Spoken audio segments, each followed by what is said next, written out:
Pangilinan, nagmukhang tanga kay Marcoleta. Naku po, dito ho sa nangyaring debate ho sa Senado, nagkaroon ho ng matinding pagtatalo ho itong si Marcoleta at itong si Pangilinan. Alam nyo mga kababayan, alam ko medyo mahirap intindihin pagdating sa issue na ito. At ngayon ipapaliwanag ko sa inyo ano ba talaga ang punto ni Marcoleta at ano din ang punto ni Pangilinan at bakit ba merong ganito. Hindi ba dapat wala na ito dahil nagkaroon na ng arbitral ruling na tinatawag?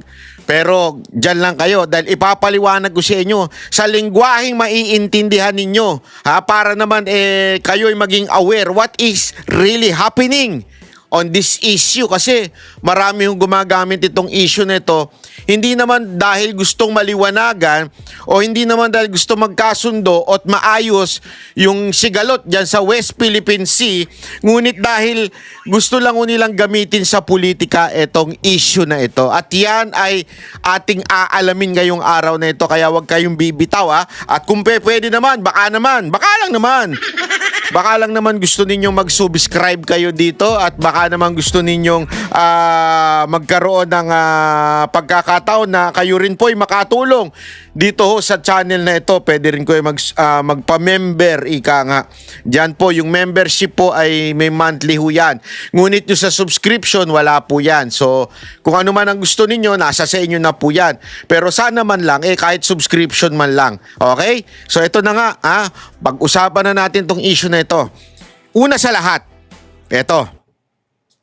Bakit ba merong ganyang nagaganap? Okay? Alamin muna natin, ano ba ang issue? Bakit ba nagkaganire? Bakit ba nagkaroon ng hearing? Akala ko ba okay na yan? Ano ba talaga ang siste? Bakit ganon? Ganito kasi yan. Kung maaalala ninyo, nung nakaraang araw, may hearing, di ba? O merong resolusyon na gustong ipasa ang Senado. Supporting etong mga senador, congressman na nagbibigay ng kanilang opinion at kasama na rin po dyan yung ginawang katarantaduhan ni Tariela. Okay? So yan po yung usapan, yung resolusyon na yon. Sa lahat ng resolusyon na ginagawa ng Senado, yan ay pinagdedebatihan para kung ikaw ba'y pipirma o hindi. May karapatan ng bawat senador na magtanong kung ano itong resolusyon na ito at kung ano ba yan, pwede mong i-debate. Ika nga, parang ganun ang usapan dito.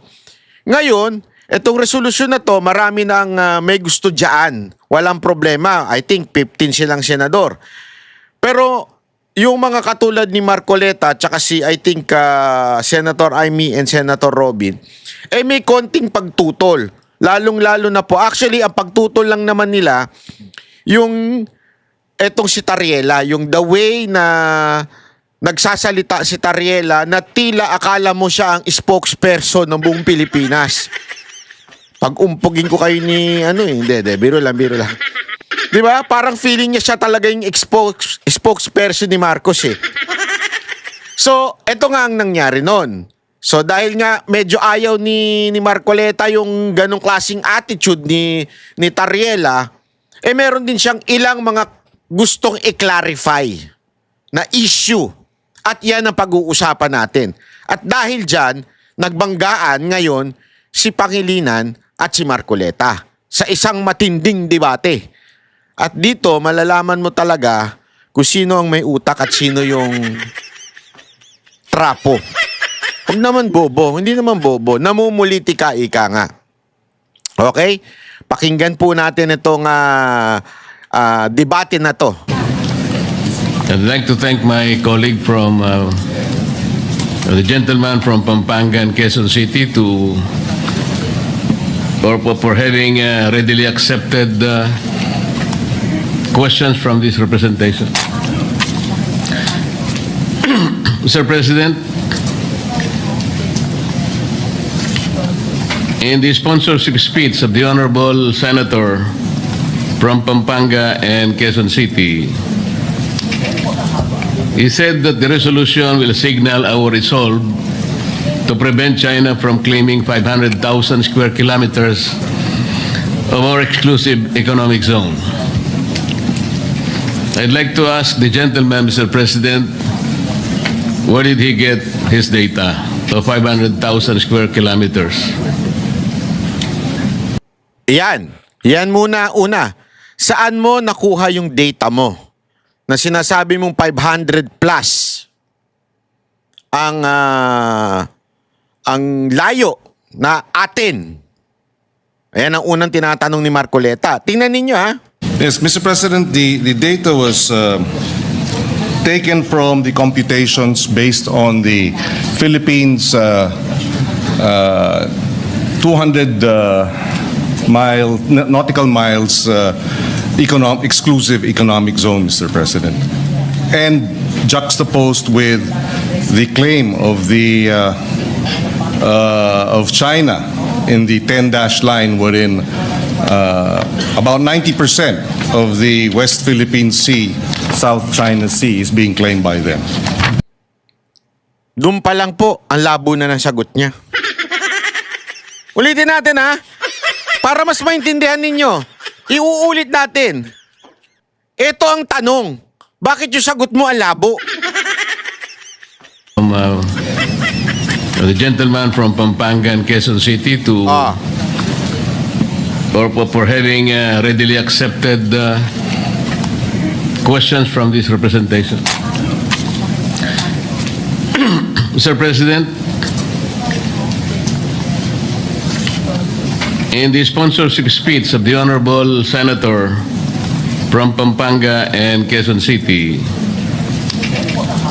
he said that the resolution will signal our resolve Yung resolution daw na ginawa to prevent China from claiming 500,000 square kilometers to prevent China from claiming yung 500 plus na yon, kilometers, of our exclusive economic zone. doon sa EEZ. Question.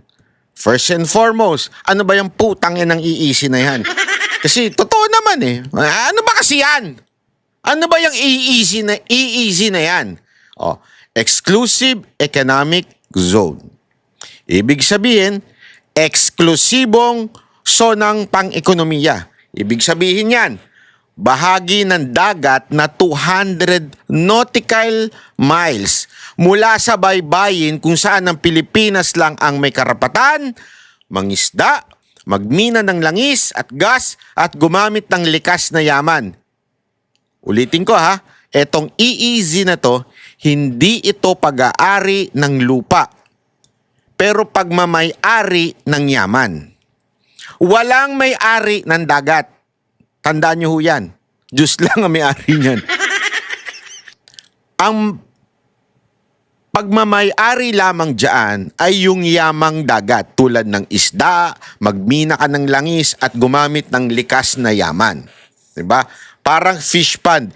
Hindi mo pag-aari ang tubig at yung dagat, pero ikaw lang ang pwedeng manghuli ng isda roon. Kung yung isda lumipat sa kabila, hindi na sa'yo yun. Okay? Linawin lang natin para mas maintindihan natin. Oh, sinasabi niya dito, saan mo nakuha yung 500 plus na yun? I'd like to ask the gentleman, Mr. President, where did he get his data of 500,000 square kilometers? 500 square kilometer. 500 square kilometer. Saan mo nakuha yan? Yes, Mr. President, the data was taken from the computations based on the Philippines 200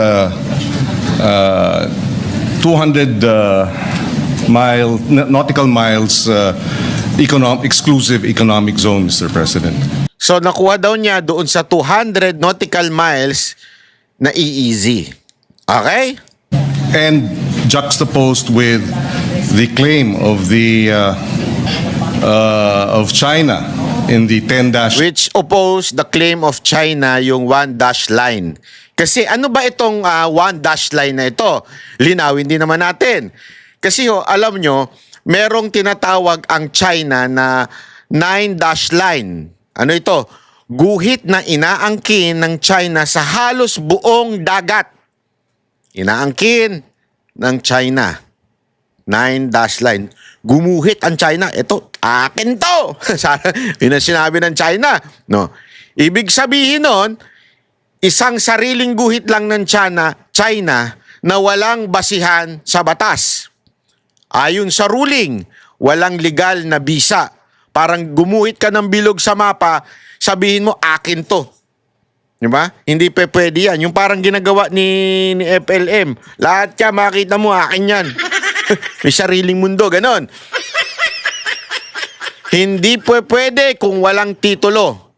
Yan ang linawin natin, ha? Linawin po natin. 9-dash line. Hindi po, yan po ang kiniklaim ng China na kanila. Oh. Line wherein about 90% of the West Philippine Sea, South China Sea is being claimed by them.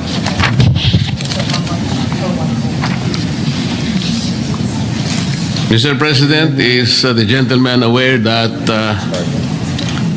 there is a post from the National Security Council of the Philippines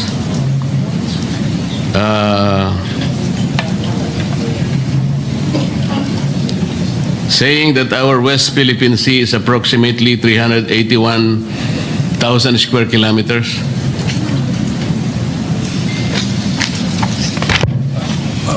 300,000 square kilometers, Mr. President. Are they referring to our exclusive economic zone or our territorial sea or Ito problema kay Kiko. Hindi niya alam yung pinagsasabi niya. Tinatanong siya, alam mo ba na may ganito? Sabi ni Marcoleta. Saan ba yung ganyan? Ito ba ano? Dito malalaman mo na medyo nagmukha na hong tanga dito si Pangilinan kasi hindi niya alam yung batas. Ito yung mga batas na kino-quote ni Marcoleta. Batas natin to, ha? may we be clarified? Our exclusive economic zone with respect to the West Philippine Sea, Mr. President. Mr. President, I'd like to clarify. I'd like to be clarified rather, because the data that was provided us by the advisors to the Philippine delegation to the to the Hague, the International Arbitral Tribunal, provided the amount of approximately about 500,000 square kilometers. So, dito, kitang-kita nyo naman, provided lang daw. Ito lang ang parang binigay lang sa amin nito nung yung korte na yon. Ano ba yung tawag doon sa korte na yon? Linawin naman natin yan. Para mas maintindihan po natin yung arbitral tribunal o yung arbitration. Ito yung pandaigdigang hukuman para sa alitan. Pag may nag-aaway, merong isang neutral na korte na nagdidesisyon na kung paano magkakasundo ang dalawang bansa. Yan yung tinatawag na Permanent Court of Arbitration. Halimbawa, yung sa inyo, yung sa mga barangay ninyo. 'Di ba? Kapag walang kasundo, korte ang punta. So dahil nga sa nagtatalo tayo, nagpunta din tayo doon. At sabi nito, ang nag-provide daw nung 500,000 ay yung Permanent Court of Arbitration o yung Arbitral Tribunal. So we will have to clarify that, we would like to be clarified, Mr. President, as to the data. But having said that, assuming it So eto, sabi niya, hindi ako sure Basta yun ang pero ika-clarify muna natin kasi hindi ako sure kung basta ika-clarify natin. So, dito pala makikita mo salita ka ng salita, hindi ka pa pala sigurado na tama yung data mo. Kasi remember, ang malinaw na pinupunto ni Marcoleta dito ay yung data. Data. Tama ba yung hawak nating data? Meron ba tayong data? Para pag nakipaglaban tayo, tama yung data natin. Dito, hindi makasagot ng diretso si Pangilinan. Kaya nga sabi niya, hindi, ang importante ito. 345,000 square kilometers. That is still double, pretty much, or almost more than, or close to double, our land mass. In other words, it is a huge amount exclusive economic zone being claimed by China.